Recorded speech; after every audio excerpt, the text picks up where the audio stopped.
Hey folks, Dave from Nerdarchy, for nerds by nerds, hanging out with this nerd. Nerdarchist Ted. Today we're talking about how to pick your 5th edition Dungeons & Dragons gaming group. Before we jump into this video, we want to thank our sponsor, Easy Roller Dice, for all your dice rolling needs, whether it's first set of dice or your 1 millionth set of dice. Easy Roller Dice. You can jump down the description. We're going to find two things. One is a promo code to Easy Roller Dice, as well as a link. That promo code is a one-time whopping 20% off. That link you can click. Also, there's a third thing. I lied. There's also a contest to win all the Easy Roller stuff.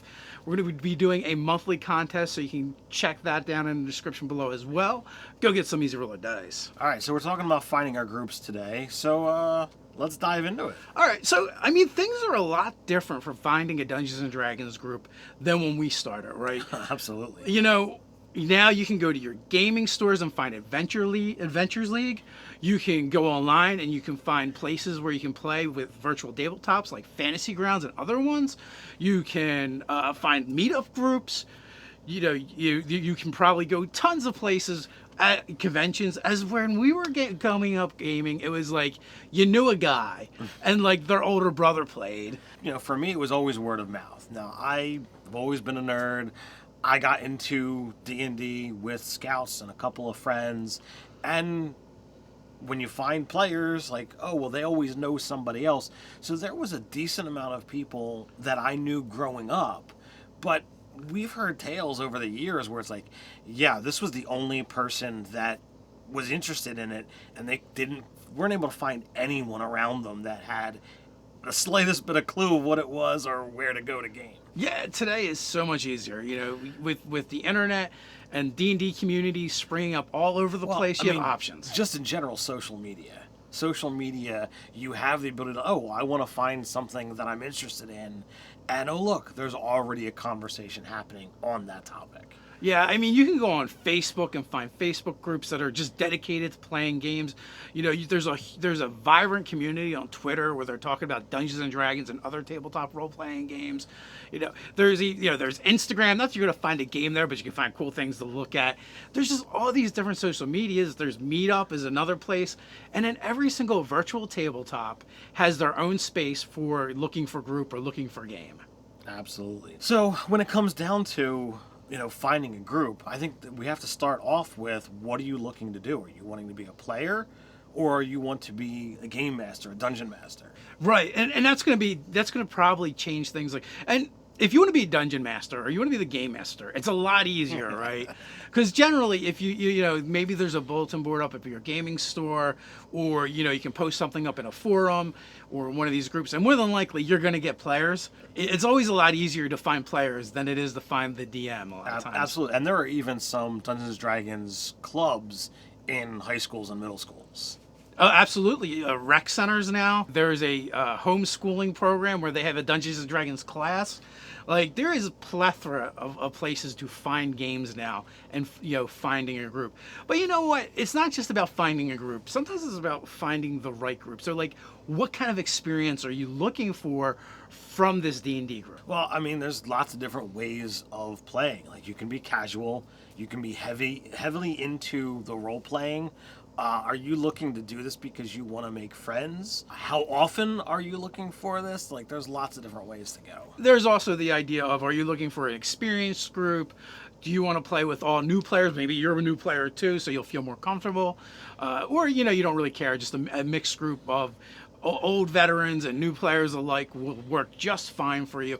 So these are all considerations when you're looking for that D&D group. And you also have to then, look into, like, where do you want to play? Are you looking to play in a store where there's that level of comfort of, hey, we're not invading someone's space, we're going to go here, we have the structured, timeline of, events, like, okay, we're only allotted 4 hours to use this table, but they offer product support, and I can go buy snacks and drinks at the counter because the store sells them, or are you looking for that home experience where there's, I hate to use this word, but it's a little bit more intimate because you're closed off from any random person that walks in the store? Well, also, it just might be more relaxed, more comfortable.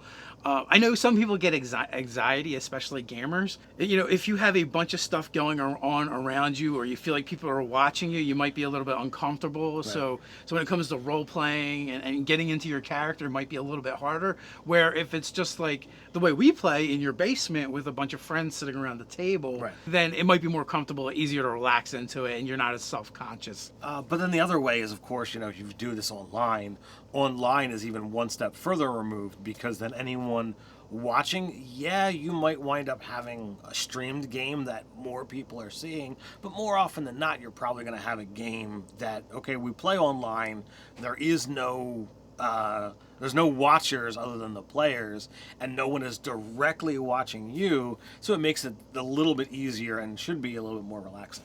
Yeah, I mean, it could be, like you said, it could be a private or a public game. You know, if you're into streaming, like that's a whole nother avenue you can go.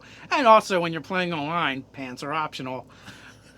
You only see from like here up, so you can really relax and cut loose. And you know, it's also a different gaming experience as well. So these are all factors that you want to look at when you're looking for your gaming group, for a D&D group. And also, like, on a personal note, like when I am looking for a D&D group or people that I want to play this game with, I'm looking for people that I want to invite into my life as potential friends, right? It's really weird to me when I hear people go, well, I will play D&D or other role-playing games with this group, but that's the only way I would really ever interact with them. It just strikes me as odd.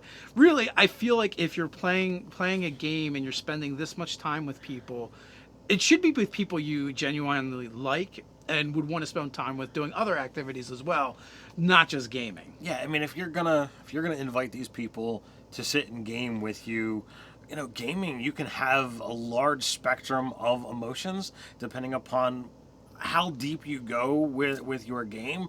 You know, characters can fall in love, characters can die. You know, you can do a generational game where you're playing the offspring of your last character. Like, there's a lot of emotional investment into these games if you want them to. So if you're going to do that, like, these should be people that, in our opinion, my opinion, that it's like, all right, well, we're not gaming tonight, but, you know, do you want to sit and chill? Do you want to play board games? Do you want to go for a walk? Like, the things that I would want to do in a normal day, I'd want them there too. I was wondering where you're going with that. You're like, all character stuff. But no, exactly. Now, there's one other factor too when you're looking for your gaming group, and that is, are you open to playing different games, different genres? Maybe it's not Dungeons and Dragons. Maybe it's Cypher System or Star Wars from Fantasy Flight Games, or whatever game it is. It doesn't matter.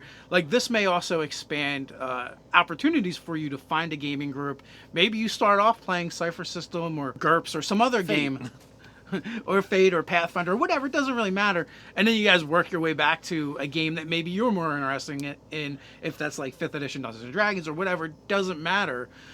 But, you know, like our group will sometimes rotate out the games we play. So being open to other experiences, one, it means there's more groups that are going to be available to you. And two, it means you might find some other things that you really like just as much. So it begs the question, you know, what are you doing to find a group? How did you find the group that you're currently playing with? You can share your stories down in the comments below. While you're down there, don't forget to like, share, and subscribe. On your way down to the comments, stop by the description and get your set of Easy Roller Dice. So until next time, stay nerdy.